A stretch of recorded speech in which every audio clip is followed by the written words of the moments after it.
Guten Tag from Germany, the country that needs saving, according to Elon Musk. But don't worry, we know what we are doing. And we know who we are. We are Germans. We are good at inventing long, complicated words, and we are really cool and relaxed. But of course, there's something else we Germans were really good at: inventing Nazis. Germany may have lost 1 or 2 world wars, but we successfully turned it into a win. And we became Vergangenheitsbewältigungsweltmeister. We are world champions at confronting our history, a title we've held for 80 years in a row. We won this title by virtue signaling, but with a German twist. We are not just signaling virtue to others, but also to our own guilty conscience. Living in Germany means being constantly reminded of our past.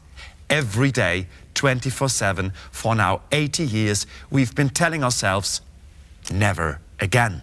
Remembrance of the Holocaust is everywhere in Germany, a country stacked with memorials. Memorials, memorials, memorials, just in case we forget to never forget. Unfortunately, never again didn't come with a manual on how to never again. Our German extreme right party, the AfD, is projected to win almost every 5th vote in our national election this February. The party is called the Alternative für Deutschland, which literally means alternative for Germany. And they will probably become the 2nd largest party in German parliament, out of around half a dozen.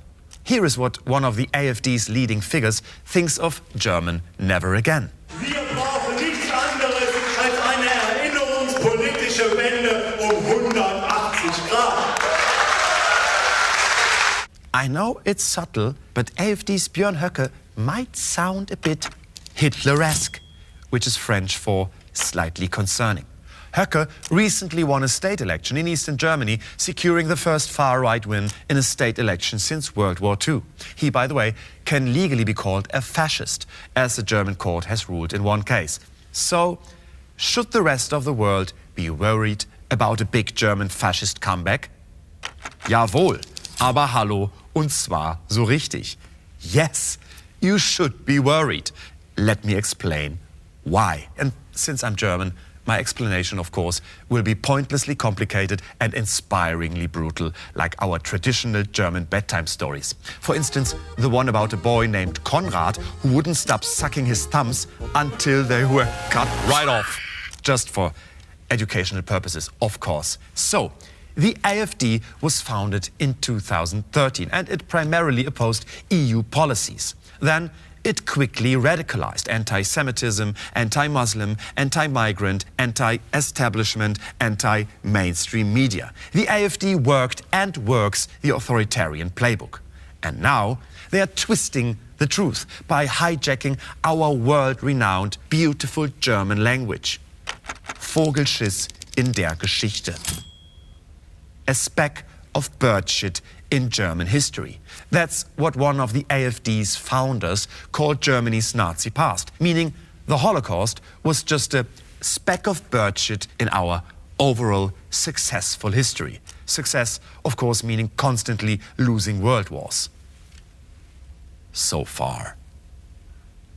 When Elon Musk, the man who would never salute Nazis, recently interviewed AfD's chairwoman Alice Weidel on X, she gave another vibrant example on how AfD mastered blatant truth-twisting. The biggest success after that terrible era in our history was to label Adolf Hitler as right and conservative. He was exactly the opposite. He wasn't a conservative. He wasn't a libertarian. He was a communist, socialist guy. Why not try a 180-degree turnaround from the truth? Let's try. But these obvious little rhetorical tricks are actually effective, thanks to one special German way to cope with our past. Geschichtsvergessenheit. Geschichtsvergessenheit means actively forgetting our, let me put it this way, ambiguous past, despite the endless memorials. Because honestly, having to confront your own history can be really, really exhausting for us Germans. But Geschichtsvergessenheit is not a concept the AfD just recently invented. In 1952, for instance, Konrad Adenauer, one of the founding fathers of our modern democratic Germany, signed a Wiedergutmachungsabkommen, a reparations agreement, yet another beautiful, accessible German word. And did you know, also a pretty common girl's name in Bavaria. Ah, there's little Wiedergutmachungsabkommen. Look at her cute blonde pigtails. Come over, Wiedergutmachungsabkommen. The Schweinebraten is ready in the oven. The Wiedergutmachungsabkommen was our post-war reparations agreement with Israel. But most modern democratic Germans have conveniently forgotten Adenauer's real motives. Die Macht der Juden, auch heute noch, insbesondere in Amerika, soll man nicht unterschätzen.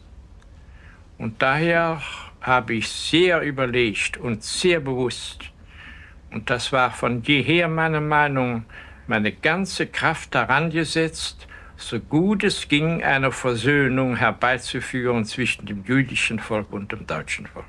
In other words, beware. The Jews are still powerful, even though we try to kill them all. So from now on, we better be nice to them. And then all is wieder gut again. Thank you, Konrad Adenauer. But Nazis never really went away in both Germanys. In the 2000s, a neo-Nazi terrorist group murdered at least 10 people. Their racist crimes continued for years because the German public and police could not even fathom that neo-Nazis could be responsible. Instead, they just publicly blamed immigrants for supposedly killing each other. Why are we Germans so blatantly dismissive towards the collective affection for the far right?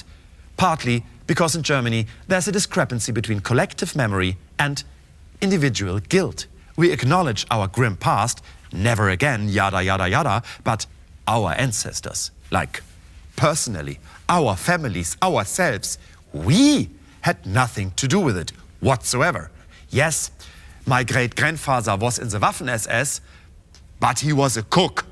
And the lasagna he made in Stalingrad tasted like Schuhsohlenauflauf. So basically, he tried to destroy the Waffen-SS from within. Where's his memorial?